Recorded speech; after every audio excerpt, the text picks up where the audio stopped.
जमशेदजी टाटा वो नाम जिनके नाम पर आज एक शहर बसा हुआ है, जमशेदपुर या फिर टाटा नगर। दुनिया भर के लोग इसे स्टील के शहर के नाम से जानते हैं। जब हमारे देश में अंग्रेजों का बोलबाला था, उस समय जमशेदजी टाटा ने पढ़ाई की और उसके बाद यूरोप से जाकर कौशल हासिल की और आके हमारे देश में टाटा आयरन स्टील कंपनी जैसे बड़े कंपनी का नींव रखा। आज ये कंपनी इतनी बड़ी है, आज टाटा समूह इतनी बड़ी है कि सुई से लेकर हवाई जहाज तक बनाती है। हर फील्ड में आज टाटा की पहुंच है।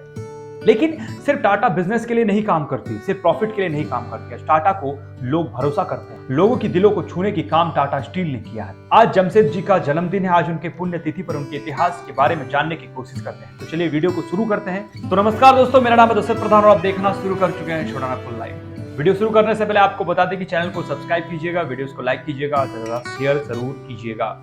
जमशेद जी टाटा का जन्म आज ही के दिन सन 1839 में गुजरात के एक छोटे से कस्बे नवसारी में हुआ था। उनके पिताजी का नाम नौसरवान जी था और उनके माताजी का नाम जीवनबाई टाटा था। पारसी पादरियों के अपने खानदान में नौसरवान जी पहले व्यवसायी थे। भाग्य उन्हें बम्बई ले आया, जहां उन्होंने व्यवसाय में कदम रखा। जमशेद जी 14 साल की नाजुक उम्र में ही पिताजी का साथ देने लगे। जमशेद जी ने एल्फिंस्टन कॉलेज में प्रवेश लिया और अपनी पढ़ाई के दौरान ही उन्होंने हीराबाई दब्बू से विवाह कर लिया। वे 1858 में स्नातक हुए और अपने पिता के व्यवसाय से पूरी तरह से जुड़ गए। टाटा समूह को भारत में सबसे धनवान समूह होने पर उतना गर्व नहीं होगा जितना कि अपने सबसे विश्वसनीय समूह होने पर होगा।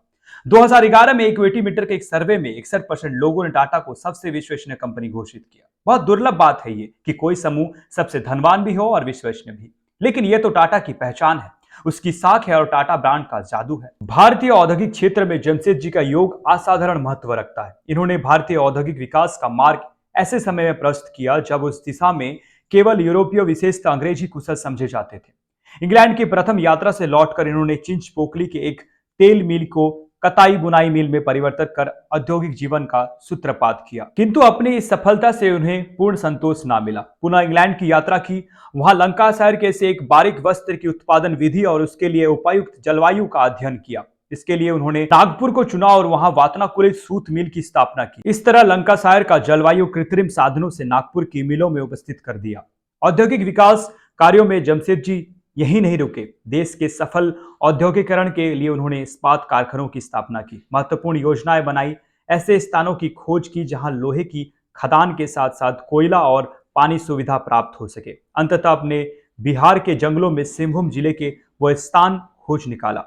जमशेद जी की अन्य बड़ी उल्लेखनीय योजनाओं में पश्चिम घाटों के तीव्र जलप्रपातों से बिजली उत्पन्न करने वाला विशाल उद्योग है, जिसकी नींव 8 फरवरी 1911 को लोनोली के गवर्नर द्वारा रखी गई। इससे बंबई की समूची विद्युत आवश्यकता की पूर्ति होने लगी। इन विशाल योजनाओं को कार्यान्वित करने के साथ ही टाटा ने पर्यटकों की सुविधा के लिए बंबई में ताजमहल होटल खड़ा किया, जो पूरे एशिया में अपने ढंग का अकेला है।